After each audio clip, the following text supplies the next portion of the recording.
Welcome to DelfStack, and this is why I can't see option team and color for my conversation with a friend in a messenger.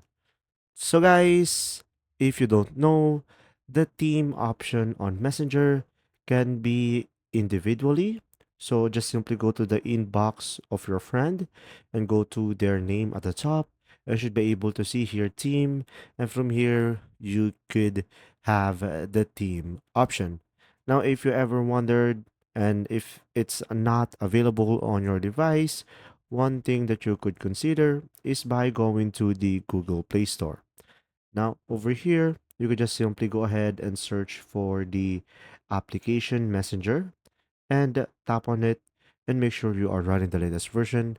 And when there is any update, you should be able to see here update instead of open.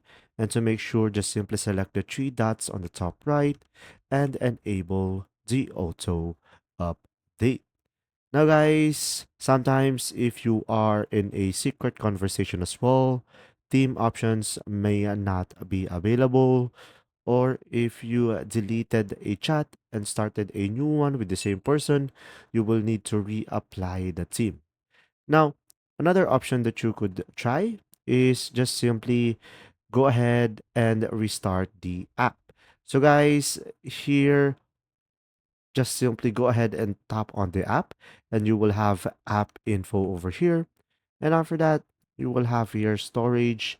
And in order for you to restart the app, you could just simply tap on clear data over here and tap on OK. And mostly this fixes the issue. There you go. If you found this video helpful, please like and subscribe. And if you have any questions, just simply go ahead and comment down below, and we will do our best to answer them all. And see you in the next video.